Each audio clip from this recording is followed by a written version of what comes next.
பசங்களா அந்த பக்கம் போய் விளையாடுங்க.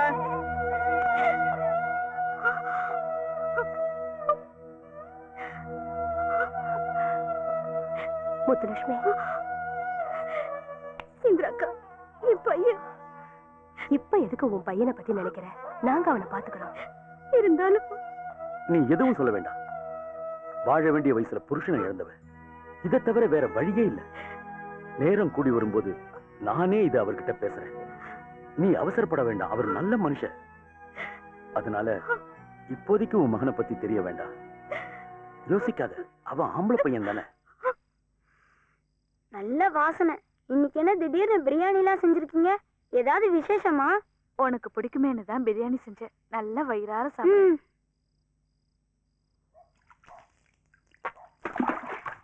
அத்தை, எனக்கு தூக்கம் வருது. நான் வீட்டுக்கு போற. அம்மா தேடுவாங்க. இந்த நேரத்துலயா? இப்ப எங்கேயும் போக வேண்டாம். உனக்காக ராஜ்யத்தை ஒண்ணு வாங்கி வச்சிருக்கேன். புது Dress.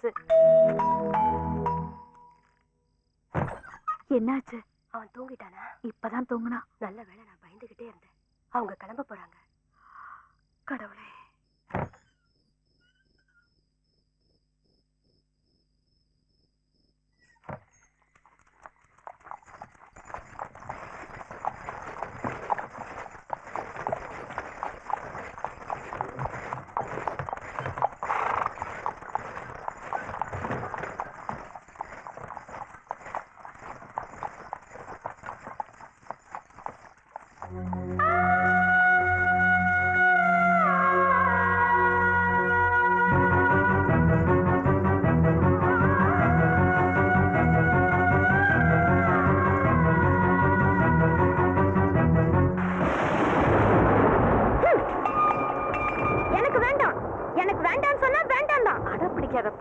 வந்திருக்கிறது உன் அம்மா தான். செல்வம், போய் இங்க இருந்து. நீ இங்க வராத.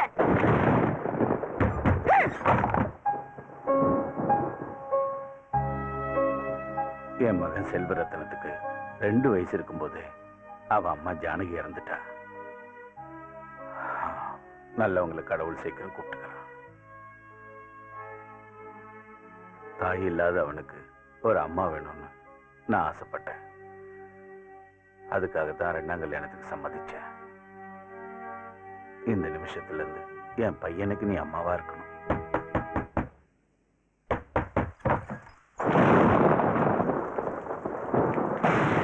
யாரு?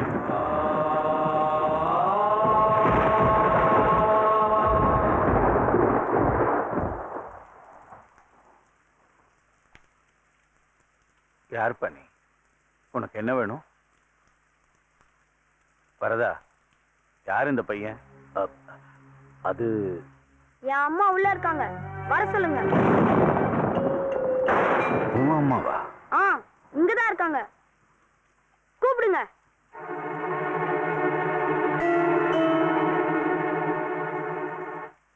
முத்துலட்சுமி,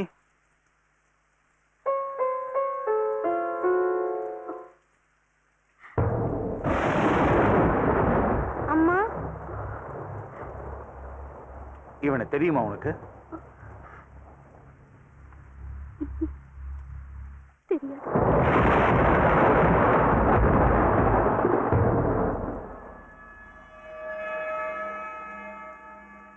இவதான் உன் அம்மாவா?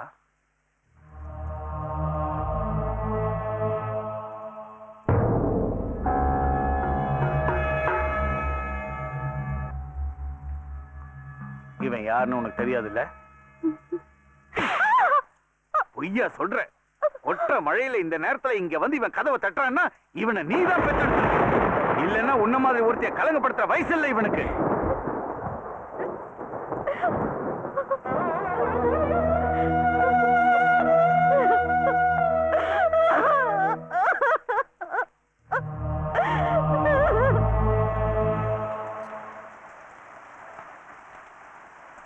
எங்க போற? எங்கேயோ போறேன். நீ இங்க வந்தது என்னுடைய அனுமதி கேட்டில்ல. ஆனா போகும்போது நீ கேட்கணும். படு சுத்தியா தைரியசாலி. உன் பேர் என்ன? அம்மா கூப்பிடுறது என்ன முத்துன்னு. எனக்கு இனிமே அந்த பேர் வேண்டாம். நீ முத்து இல்லடா, மாணிக்கம், ராஜமாணிக்கம்.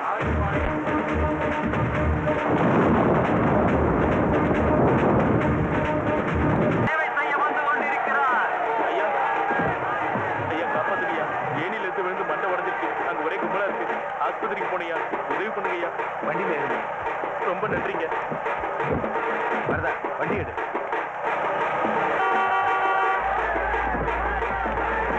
ஜெயிச்சிட்டோம்.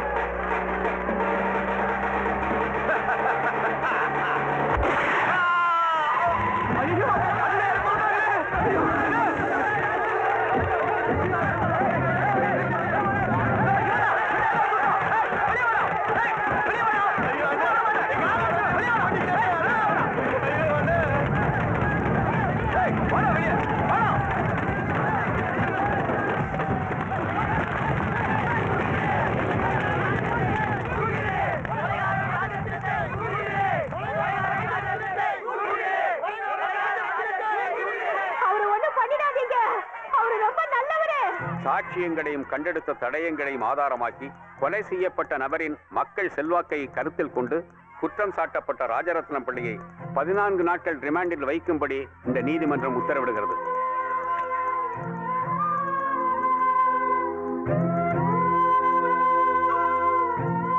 கனம் கோட்டார் அவர்களே, என் தாய் மேல சத்தியம், நான் அந்த கொலை செய்யல. என்ன பழி வாங்கணுங்கிறதுக்காக சில பேர் சேர்ந்து செஞ்ச சதிதான் அது. நான் குற்றவாளின்னு நிரூபணம் ஆயிடுச்சுன்னா நீங்க எந்த தண்டனை கொடுத்தாலும் நான் ஏத்துக்கிறேன். நாளைக்கு ஒரு நாள் மட்டும் எனக்கு ஜாமீன் கொடுங்க. இது என் வேண்டுகோள்.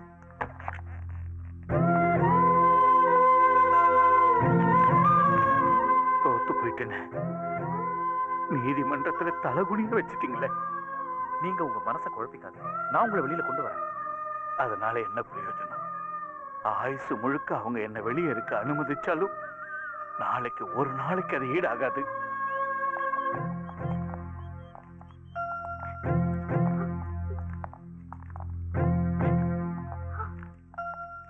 ஐயா, நீ எதுக்கு இங்க வந்த? எனக்கு எதுவும் வேண்டாம், நான் தான் சொன்னேன்ல. அதனால தானே உங்களுக்கு இவ்வளவு கஷ்டம். எனக்காக நீ எவ்வளவோ கண்ணீர் விட்டு. வேண்டாம், உனக்கு மட்டும் இல்ல, எனக்கும் எதுவும் வேணாம். தோள் கொடுக்க வேண்டிய பிள்ளைங்க என் மானத்தை வாங்கிட்டாங்க. எல்லாம் என் தலையெழுத்து. போங்க போங்க, அந்த பக்கம் போங்க, இங்க யாரும் நிக்காதுங்க, போங்க.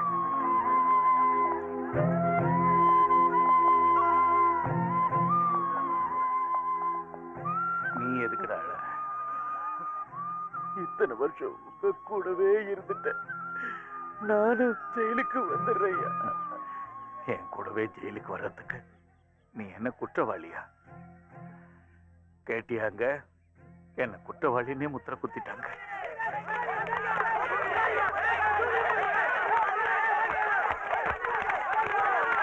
யோ, தள்ளுங்கயா, தள்ளுங்க சொல்லுங்க.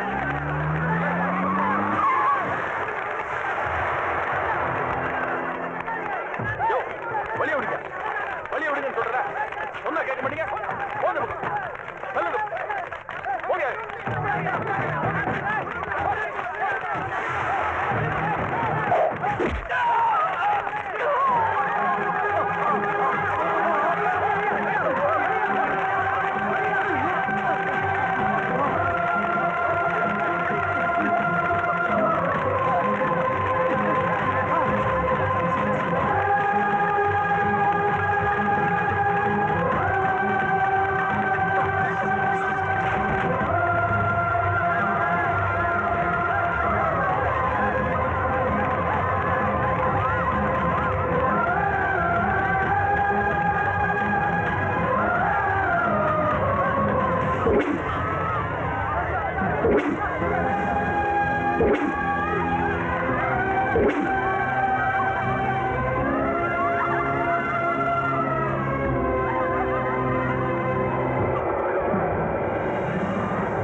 திருவேங்கடம் ராஜசேகரன் பிள்ளையின் மகன் ராஜரத்னம் பிள்ளையாகிய நான் சுய உணர்வுடன் எழுதிய உயில் இது.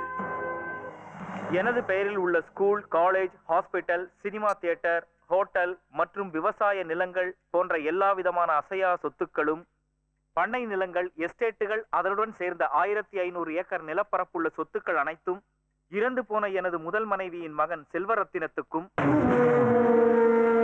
எனது இரண்டாம் மனைவி முத்துலட்சுமிக்கும் அவரது மகள் ராணி ரத்னத்துக்கும் சொந்தமானதாகும். இந்த சொத்துக்கள் அனைத்தும் என் மரணத்திற்கு பிறகு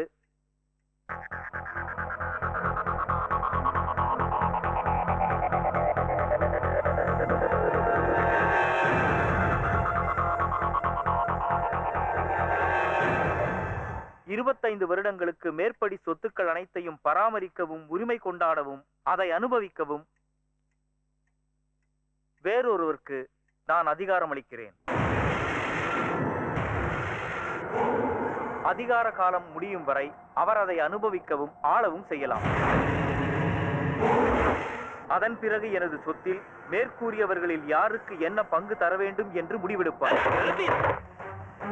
அவனும் அவன் எழுதின உயிலும் எவனோ ஒருத்த இங்க வந்து யார் எல்லாத்தையும் அனுபவிக்கணும்னு முடிவெடுப்பானா?